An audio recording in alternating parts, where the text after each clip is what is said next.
Idaho Matters podcast is brought to you by St. Luke's On-Demand Virtual Care, which allows patients to see a provider from their home using a computer or smartphone with on-demand care for common ailments, such as a cough, sore throat, or a sinus issue. More information at stlukesonline.org. Idaho is a big state, and it covers a lot of territory. Idaho Matters wants to take you to every corner of the Gem State by visiting all 44 counties, and we need your help to do that. Email us your story ideas at idahomatters@boisestate.edu for our new series we're calling Idaho 44. And be sure to join us each weekday at noon and 8 on Idaho Matters and travel the state with us.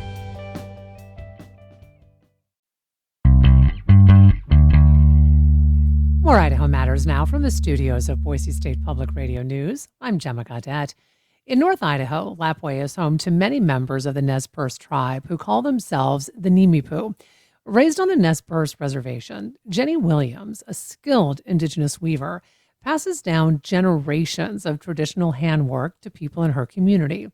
On this episode of Expressive Idaho, Arlie Sommer visited with Williams and her apprentice, Rhonda Taylor, at Lapwai Middle High School. It's just a half twist towards you, and one stays, and then you pick up the one in the back when you're doing colors. Jenny Williams sits in a conference room at the Lapwai Middle High School. Spools of twine and balls of acrylic yarn are in front of her. You start with your yarn, and it's just a process that when you're weaving, just keep your color. She weaves strands of fiber into bags, baskets, dream catchers, or necklaces.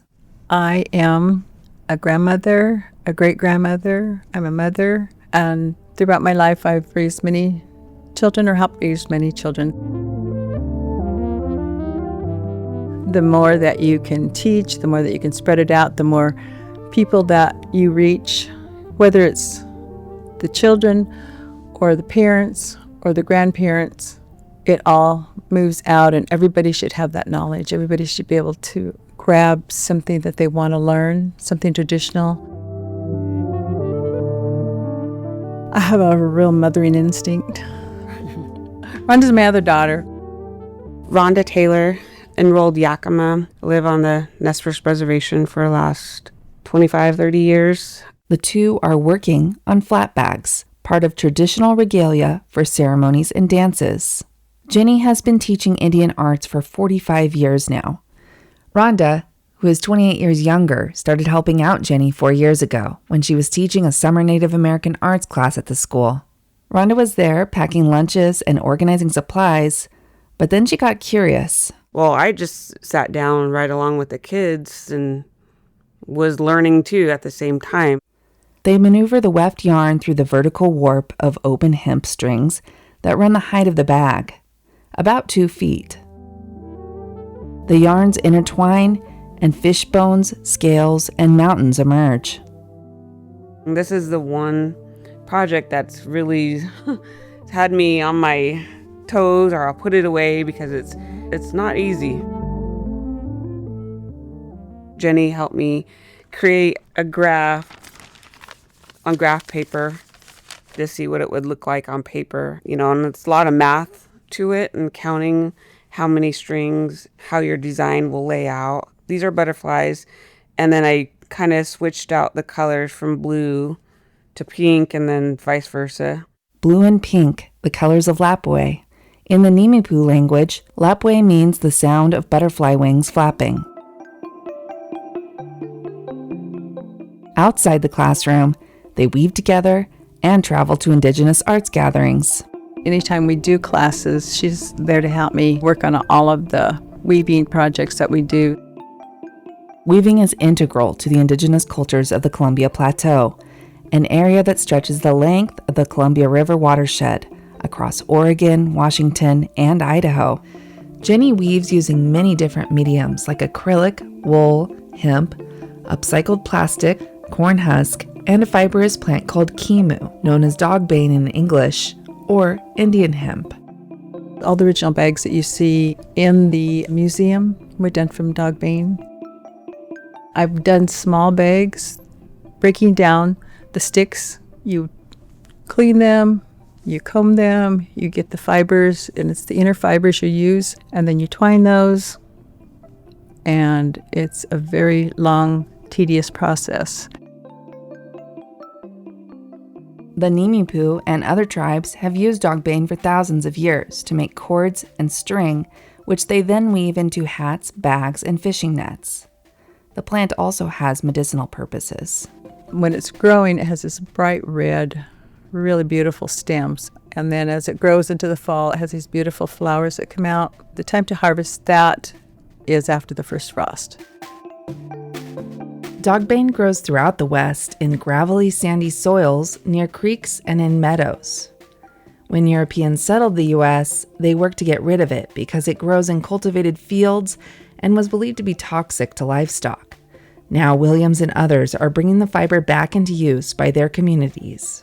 So we planted dogbane plants out here in the front so that we have our own crop. And they'll be beautiful in the fall. She hopes the exposure will inspire her people to create heirlooms they can treasure and pass along through generations. Her apprentice Rhonda agrees. It's easier to go ahead and buy a bag, but it's more sentimental when you make it and then you see the product when, they're wearing it. It just makes it more special. Back in the conference room, the two women sit side by side, laughing and teasing each other, weaving the wefts through the warps. It's just like this creative energy, and it just sparkles in that room because you're all doing something that's really in your heart. Rhonda, you could finish my bag. Right there along with your bag. Always go back to Jenny and ask her if this one looks okay or if this one, am I doing it right? Whoops. Oh, it's supposed to go right there. So luckily I got that. Go back.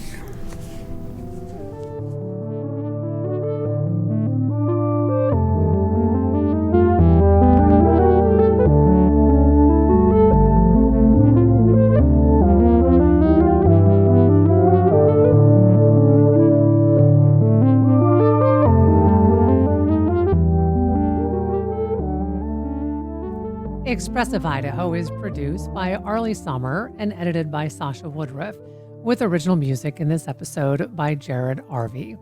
Expressive Idaho is made in partnership with Boise State Public Radio and the Idaho Commission on the Arts, Folk, and Traditional Arts Program, with funding support from Dr. Suzanne Allen, MD, Jennifer Dickey, and Andy Wong. This project is supported in part by the National Endowment for the Arts online at arts.gov. To see photos of the featured weavers and their flat bags, go to boisestatepublicradio.org.